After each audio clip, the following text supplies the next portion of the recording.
नमस्ते दोस्तों। स्वागत है आपका हमारे इस खास पॉडकास्ट में जहां आज हम बात करने वाले हैं एक ऐसी किताब के बारे में जिसने दुनिया भर में लाखों लोगों की जिंदगी बदल दी है।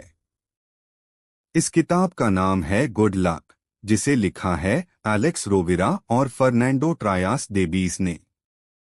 दोस्तों, क्या आपने कभी सोचा है कि कुछ लोग हमेशा लकी क्यों होते हैं?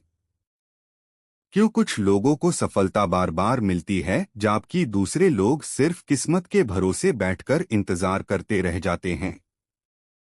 आज हम इसी राज से पर्दा उठाएंगे। ये किताब सिर्फ एक कहानी नहीं है, बल्कि सफलता और खुशहाली का एक नक्शा है। तो चलिए शुरू करते हैं ये जादुई सफर। कहानी की शुरुआत होती है एक खूबसूरत दोपहर में एक पार्क में, जहां दो ओल्ड फ्रेंड्स मैक्स और जिम पूरे 50 साल बाद अचानक मिलते हैं। मैक्स ने अपनी जिंदगी में बहुत सफलता हासिल की थी, वो खुश था और संतुष्ट था। वही दूसरी तरफ जिम, जिसने शुरू में अपनी जिंदगी में सब कुछ विरासत में पाया था, आज वो एक हारा हुआ, दुखी और किस्मत को कोसने वाला इंसान बन चुका था। जिम मानता था कि मैक्स बस लकी था, इसलिए वो सफल हो गया।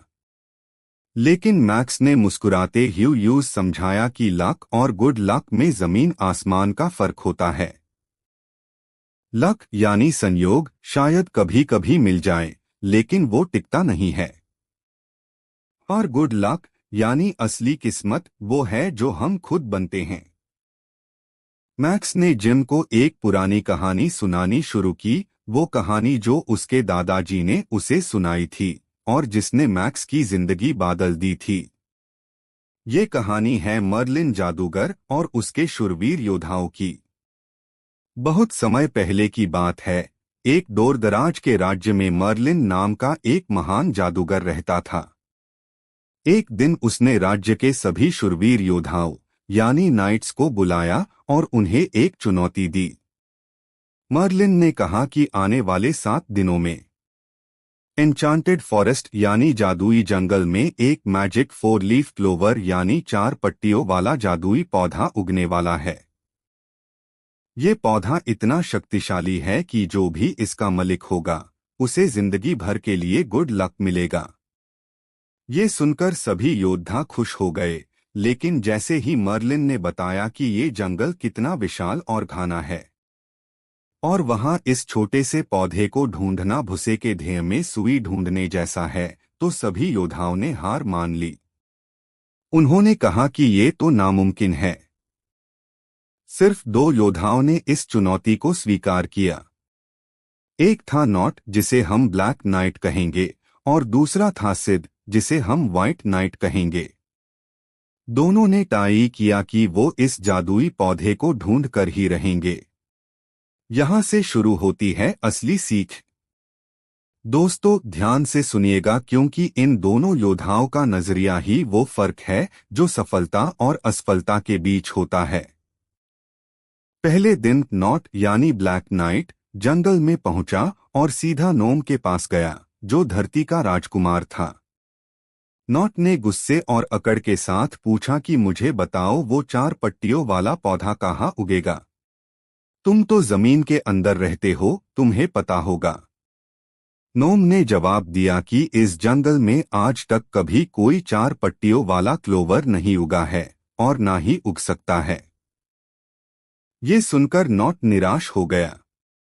उसने सोचा कि मर्लिन ने झूठ बोला है और वो वापस लौटने का सोचने लगा। नॉट की गलती ये थी कि वो बनी बनाई किस्मत ढूंढ रहा था। वही दूसरी तरफ सिड यानी व्हाइट नाइट भी नोम के पास गया, लेकिन उसने ये नहीं पूछा कि पौधा कहाँ है।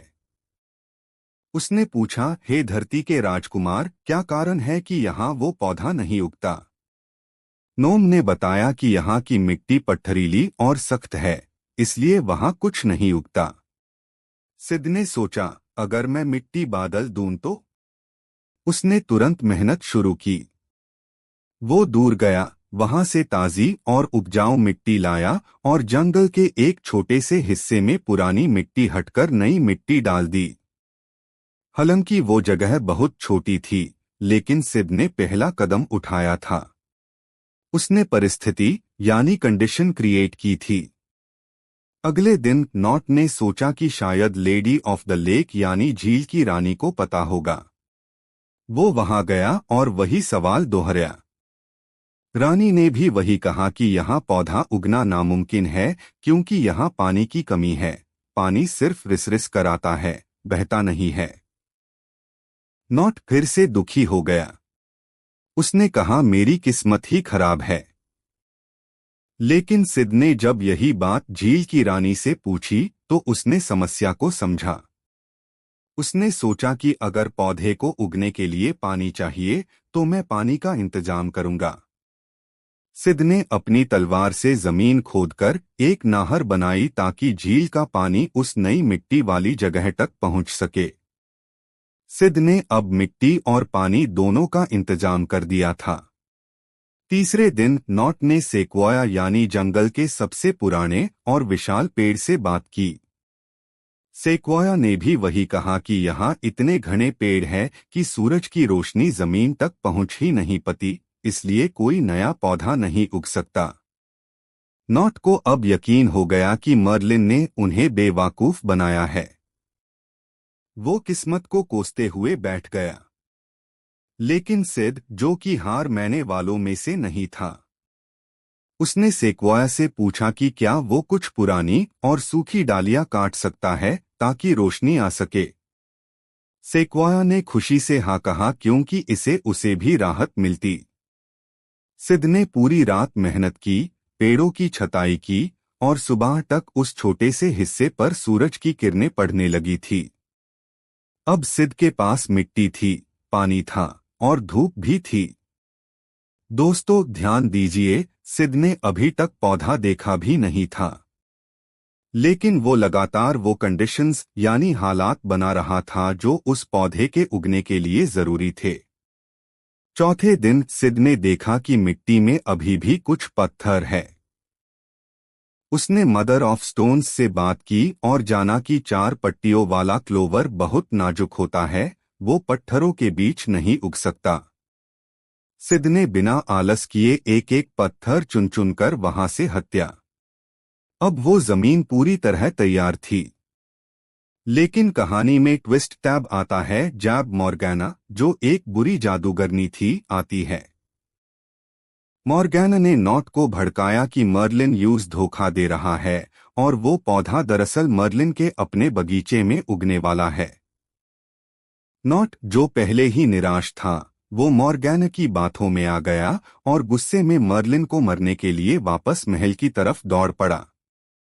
नॉट ने दूसरों की बातों पर विश्वास किया और अपना रास्ता छोड़ दिया। मॉर्गैना ने सिद को भी बहकने की कोशिश की। उसने कहा कि अगर तुमने वो पौधा तोड़ा तो तुम मर जाओगे। लेकिन सिद का विश्वास अपने कर्म पर था। उसने सोचा कि मैंने इतनी मेहनत करके सही वातावरण बनाया है, मैं किसी अफवाह पर ध्यान क्यों दूं। सिद ने मॉर्गैना की बात अनसुनी कर दी और वही डेटा रहा। आखिरकार वो 7वां दिन आ गया। मर्लिन ने जैसा कहा था, हवाओं के देवता वाइंड ऑफ फेट आसमान से बीज बरसाने लगे। ये बीज पूरे जंगल में गिरे, हजारों लाखों बीज। लेकिन सोचिए क्या हुआ। जो बीज पत्थरीली जमीन पर गिरे वो मर गए। जो बीज बिना पानी वाली जगह गिरे वो सूख गए। जो अंधेरे में गिरे वो पनप नहीं पाए। सिर्फ और सिर्फ वही बीज अंकुरित हुए जो सिद की उस छोटी सी जमीन पर गिरे थे, जहां उसने मिट्टी बदली थी, पानी लाया था, धूप का इंतजाम किया था और पत्थर हटाए थे। देखते ही देखते वहां एक नहीं बल्कि ढेरों 4 पट्टियों वेल क्लोवर उग आए। सिद की खुशी का ठिकाना नहीं था। उसने संयोग का इंतजार नहीं किया था, उसने संयोग को अपनी तरफ खींच लाया था। जब नॉट वापस मर्लिन के पास पहुंचा, गुस्से में तमतमता हुआ, तो मर्लिन ने उसे बताया कि वो बीज तो हर जगह गिरे थे, तुम्हारे पैरों के पास भी, लेकिन तुमने उन्हें उगने का मौका ही नहीं दिया। तुम बस बनी बनाई किस्मत ढूंढ रहे थे, जबकि सिड ने किस्मत पैदा की। दोस्तों, ये कहानी हमें बहुत गहरे सबक देती है। सबसे पहला सबक ये है कि लक यानी संयोग किसी के साथ भी हो सकता है, लेकिन वो हमारे हाथ में नहीं होता। लेकिन गुड लक हम खुद बनते हैं। और गुड लक बनाने का मतलब है तैयारी। जैसा कि हमने देखा, सिड ने मिट्टी, पानी, धूप और सफाई का ध्यान रखा। हमारी जिंदगी में भी मिट्टी का मतलब है हमारा माइंडसेट, हमारी सोच। पानी का मतलब है हमारा ज्ञान और स्किल्स। धूप का मतलब है हमारी पॉजिटिविटी और एनर्जी। और पत्थर वो रुकावटें और नेगेटिव विचार है जो हमें हटाने होते हैं।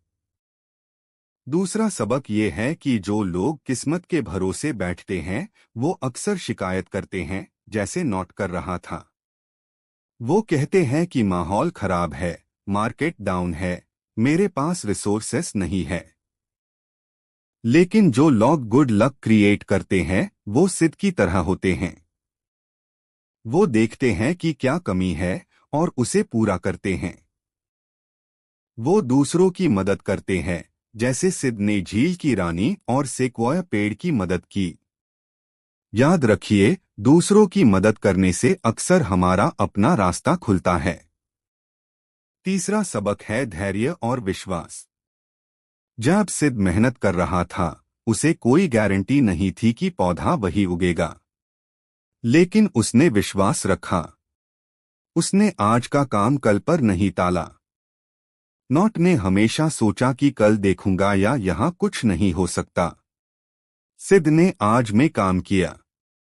प्रोक्रास्टिनेशन यानी काम को टालना गुड लक का सबसे बड़ा दुश्मन है। कहानी के अंत में जब मैक्स ने ये सारी बातें जिम को समझाई, तो जिम की आंखों में आंसू आ गए। यूज एहसास हुआ कि वो पूरी जिंदगी नॉट की तरह शिकायत करता रहा, दूसरों को अपनी असफलता का दोष देता रहा। उसने कभी खुद जमीन तैयार करने की कोशिश नहीं की। लेकिन दोस्तों, इस कहानी का सबसे खूबसूरत हिस्सा अभी बाकी है। मैक्स ने जिम से कहा कि कभी भी देर नहीं होती। गुड लक क्रिएट करने की शुरुआत आप आज से, अभी से कर सकते हैं। आपकी उम्र क्या है, आपके पास कितना पैसा है, इसे कोई फर्क नहीं पड़ता। फर्क इसे पड़ता है कि क्या आप आज मिट्टी खोदने को तैयार है। क्या आप आज नई शुरुआत करने को तैयार है? सिड ने सिर्फ अपने लिए लक नहीं बनाया, उसने उन बीजों के लिए भी घर बनाया जो हवा में भटक रहे थे। हमारे आसपास हजारों अपॉर्चुनिटीज, हजारों मौके घूम रहे हैं, बिल्कुल उन बीजों की तरह। वो मौके हमारे पास आकार चले जाते हैं क्योंकि हमने अपने दिमाग और अपने जीवन की मिट्टी को उपजाऊ नहीं बनाया है। अगर आप चाहते हैं कि वो मौके आपकी जिंदगी में उगे और फल दे, तो आपको तैयारी करनी होगी। इस किताब के 10 नियम हमें यही सिखाते हैं। पहला, संयोग वाला लक चला जाता है, लेकिन बनाया हुआ गुड लक हमेशा रहता है। दूसरा, जिनको लक चाहिए वो बहुत है, लेकिन जो लक के लिए मेहनत करते हैं वो कम है।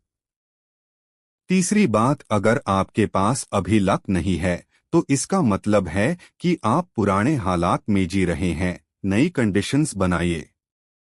चौथा, दूसरों की मदद करके आप अपने लक का रास्ता खोलते हैं। पंचवा, आज का काम आज ही करें। छठा, छोटी छोटी बातों का ध्यान रखें, क्योंकि वहीं से बड़ा बदलाव आता है। सातवां, अनलॉगऑन पर विश्वास मत कीजिए जो किस्मत बेचने की कोशिश करते हैं, अथवा निराशा को अपने ऊपर हावी मत होने दीजिए। नौवां, धैर्य रखिए। और 10वां, गुड लक का मतलब है मौका और तैयारी का मिलन। तो दोस्तों, आज ही से अपने अंदर के सिद्ध को जगाएं। देखिए कि आपके करियर में, आपके रिश्तों में, आपकी हेल्थ में वो कौन सी मिट्टी है जिसे बदलने की जरूरत है? वो कौन से पत्थर है जिन्हें हटाना है? इंतजार मत कीजिए कि कोई मर्लिन आएगा और जादू करेगा। आप खुद अपनी कहानी के जादूगर हैं। अपनी कंडीशंस खुद बनाइए और विश्वास मानिए, किस्मत के बीज आपके लिए ही इंतजार कर रहे हैं। उम्मीद है आपको गुड लक की ये कहानी पसंद आई होगी और ये आपको जिंदगी में नई दिशा देगी। अगले एपिसोड में मिलेंगे एक नई और प्रेरणादायक किताब के साथ। तब तक अपना ख्याल रखिए और अपनी गुड लक खुद बनाइए। धन्यवाद।